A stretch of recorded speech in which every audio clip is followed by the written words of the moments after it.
Gusto mo rin bang masubukan itong water offering nila dito sa Chisan Monastery dito sa Taipo? Tara! At sasabihin ko kung ano yung mga experience ko dito noong nagpunta ako. Sa mga nagbabalak pala na pumunta dito, may online reservation pala sila. Hindi ka basta-basta makakapunta. At kapag naswertehan mo yung araw na gusto mong pumunta is available, makakakuha ka ng slot. So, how you get there? From MTR Taipo Market Station, sasakay ka lang ng 20B minibus papuntang Tongchi. At pwede rin ninyong sabihin sa driver para hindi kayo mawala. Align at the intersection of Tongchi Road and Universal Gate Road. You need to walk uphill along the Universal Gate, maybe within 10 minutes. At pagkadating mo dun sa gate guys, doon pala yung guard. Check niya lang yung inyong online registration through email. Pwede nyo na rin siyang i-screenshot kung may reply na sa inyo yung inyong online registration para mas madaling hanapin.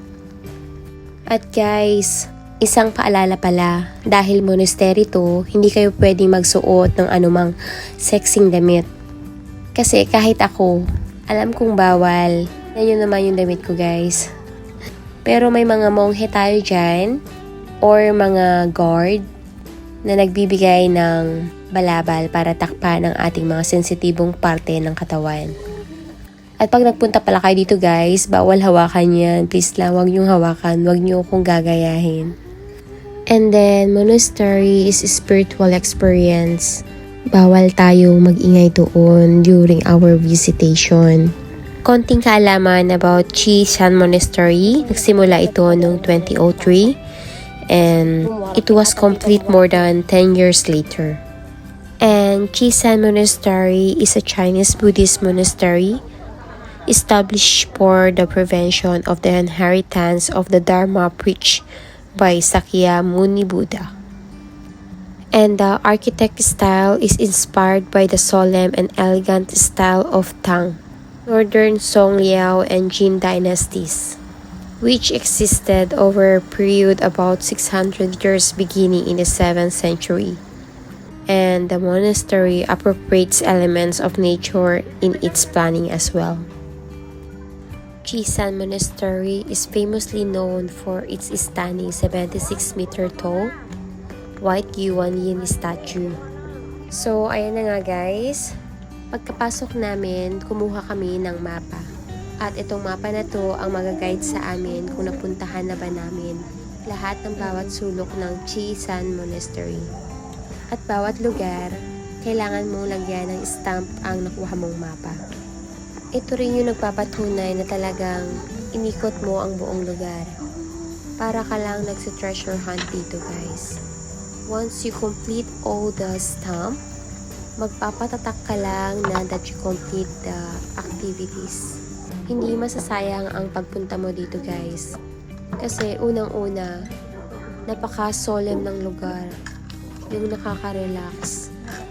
At marerelax ka talaga. Kasi napakatahimik niya. And then, mag-e-enjoy ka rin kasi may mga ganitong activities sila sa mga visitor. At dito sa lugar na to guys, makakakuha ka ng magandang angulo para sa yung picture. This monastery was very awesome guys. And then may pa-free coffee tea snack pala sila. Oh guys, it's free. Kaya pag natapos mo ikutin ang buong lugar, pwede kang kumanta dito at makakain.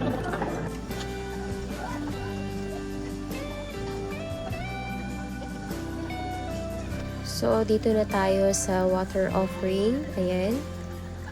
Kukuha ka lang ng mangkok at lagyan mo ng tubig. Maglalakad ka patungo sa statue. So, habang naglalakad ako dyan, dahil hindi ko naman alam kung ano nga ba or ano ba talaga dapat ang sinasabi kapag nag-water offering. So, habang naglalakad ako, nagdadasal ako, sinasabi ko lahat ng mga gusto ko at gusto kong makuha pa.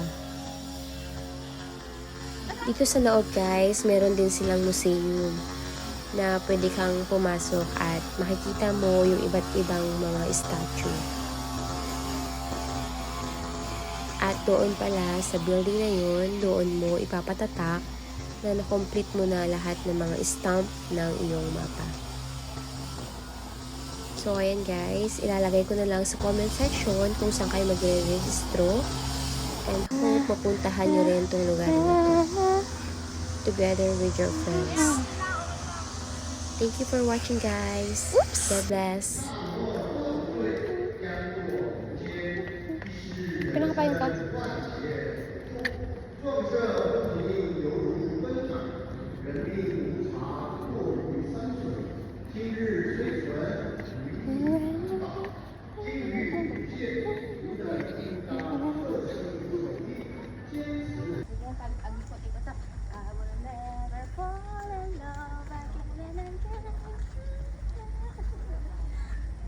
Gusto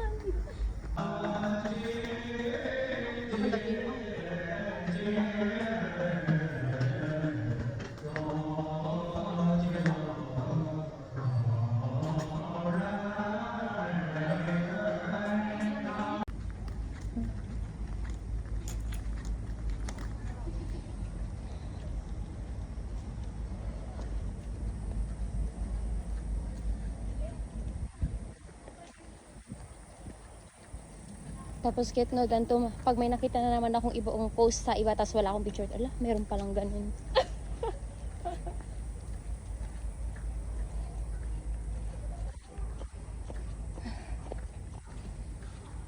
Mag-toilet nga tayo. Di ba doon yung toilet? Okay. Saan ako?